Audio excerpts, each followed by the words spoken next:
Hey, this is Joey Vera from Fate's Warning and Armored Saint, and you are watching Stormbringer, the Austrian heavy zine.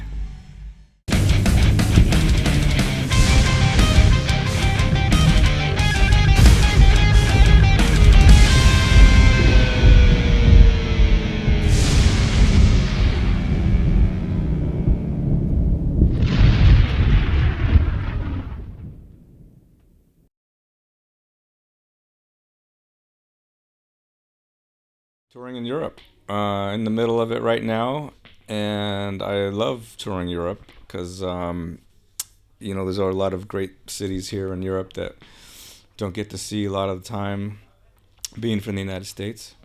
So love touring Europe. I would choose a different time of the year though, preferably. Right now it's the dead of winter. Not my favorite time to be in Europe, but what can you do?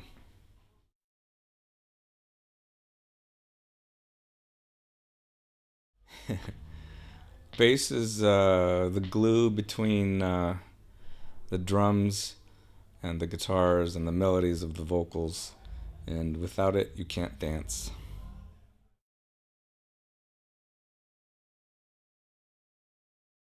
I love Vienna. It was one of my favorite cities. I don't get to go there often enough. It's a beautiful city, great architecture and great history, great food, great beer. So I love Austria.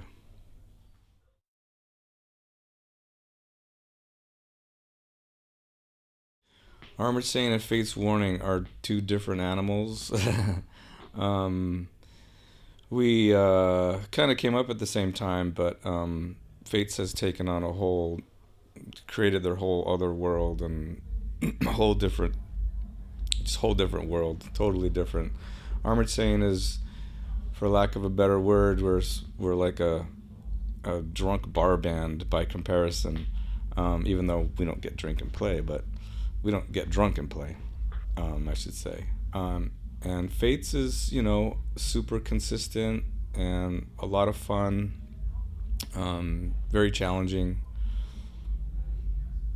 That's the main differences.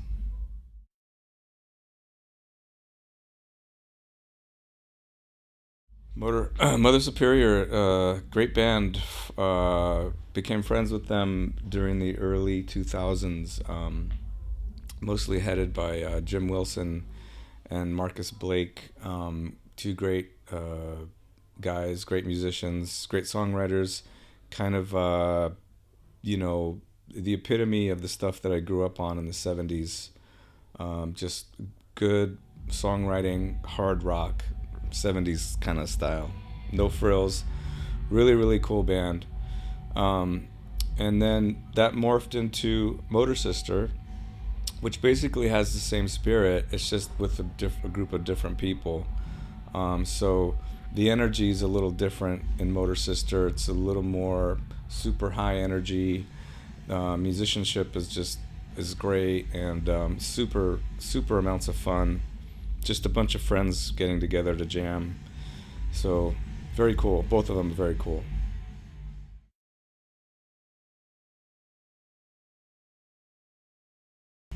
Donald Trump. I don't know. We have to wait and see. That's all I can say.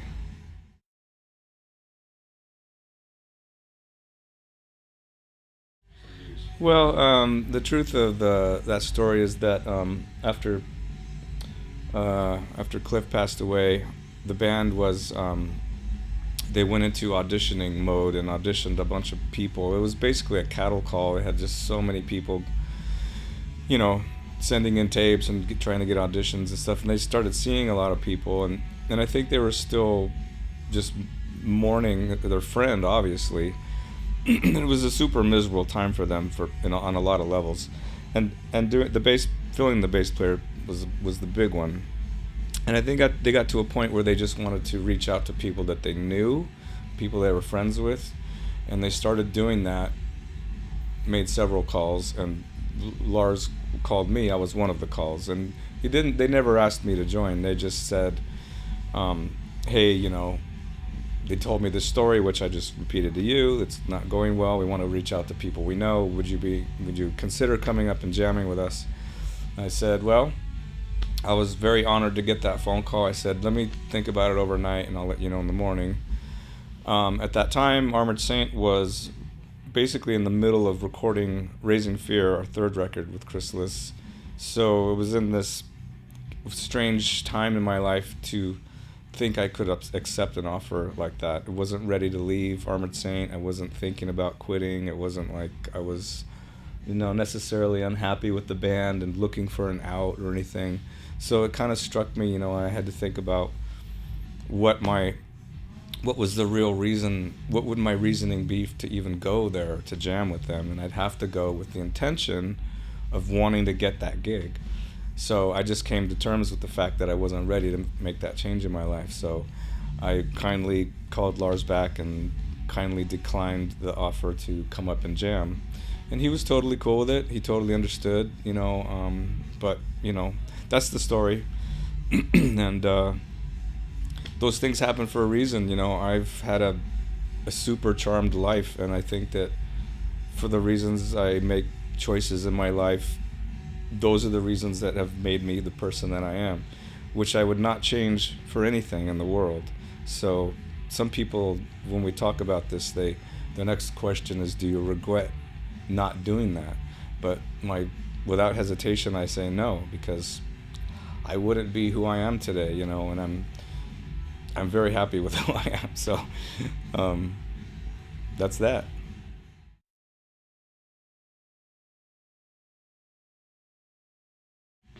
This is my last hairstyle, the last one I'm going to attempt. That's it.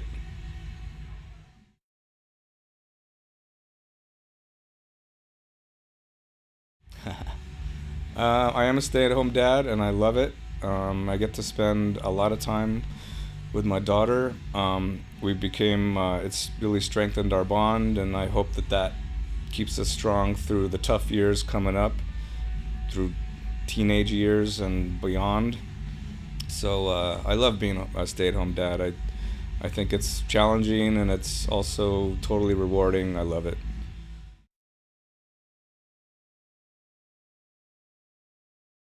Well, technically, I'm the only one who cooks. No, that's not true. The other guys cook too, but we never cook together. We did make a video though, with John and I in the kitchen at my house, and it was kind of like a promo thing we did with a friend of ours, and it was a lot of fun. I made some pasta sauce, and we made pasta, and it was a fun time. John Bush and I did it, and he loves coming to my house because my wife and I cook all the time, and we often entertain people and invite our friends over. And he always loves coming over because he just wants to eat. He doesn't really care so much about making the food. He just wants to get to the end. He just wants the food to be on the plate and eat it. So I'm happy to oblige that.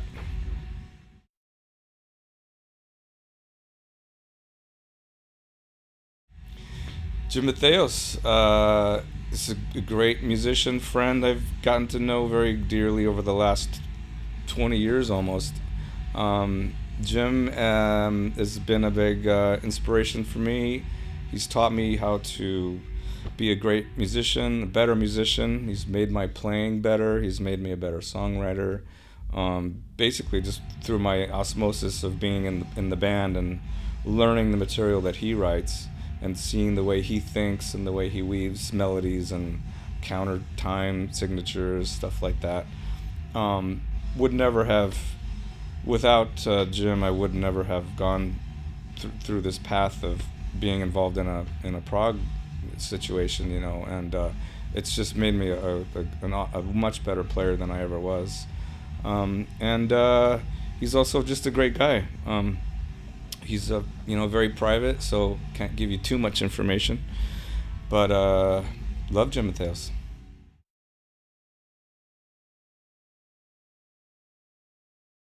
Well, that's a title of a Mother Superior song, but it's based on this theory that well, it's not a theory. It's just kids that grew up in the I was born in the early '60s, so the bulk of my growing up, coming to age, let's say, was during the 70s. And in my opinion, and a lot of people's opinion who also have that same age group, would agree that everything was, the 70s were awesome. And right around 78, that's when things started to change. And it was right before, I guess, the disco new wave movement. And, well, it was before the new wave movement, I would say. I mean, look, there's been a lot of bands and a lot of music and a lot of things in life that's been great after 78, but, it's just sort of a nostalgia thing, saying it was great until 78. The Van Halen first Van Halen record was the start of it, and then it all changed.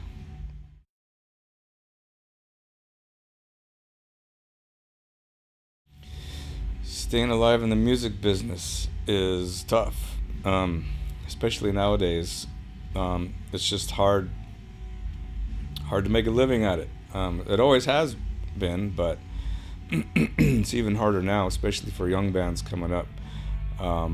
It's a lot of competition. There's a lot of outlets to try to expose yourself with media the way it is, as fast as it is, and the internet and so forth. But tough business. I don't know. Sometimes I wonder.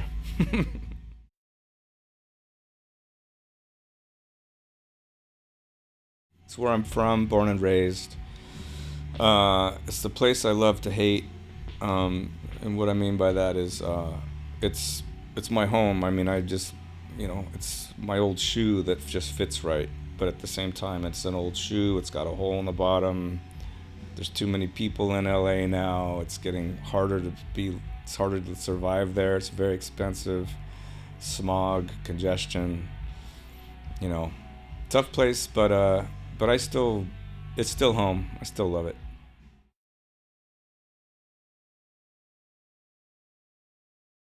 They're two totally different drummers, two different people. They're just very different. Hard to even compare them to. 'Cause there's apples and oranges.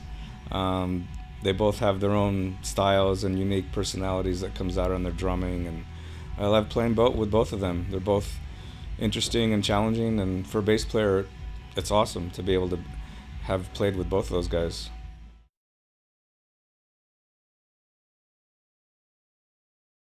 I don't really like it.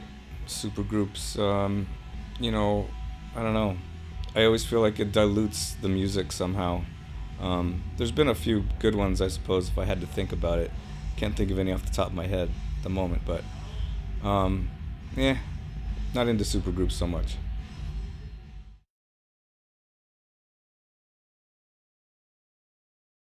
John Bush, I've known him for a very long time. We went to grade school together. We've known each other since we're 9 years old, and he's been my best friend pretty much since middle school, and still is.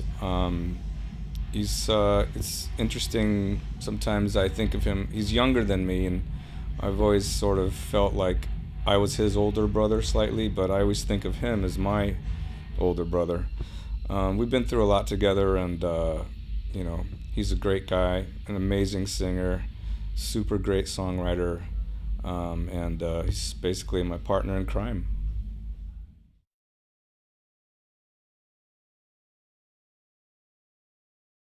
I suppose that I'm still above ground. It's the greatest achievement. Greatest achievement is I'm still here, still doing this 30 years, some years later. That's to me that's amazing to me.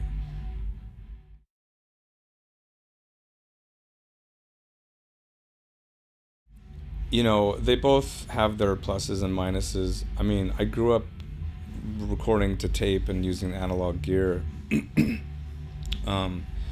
But there's a lot of capabilities with digital recording that you didn't have with that world, and there's pros and cons to both sides. I mean, I suppose it depends on what you're after in the end. I like them both. Like I said, they have good things and not really bad things, but they just have limitations on both sides.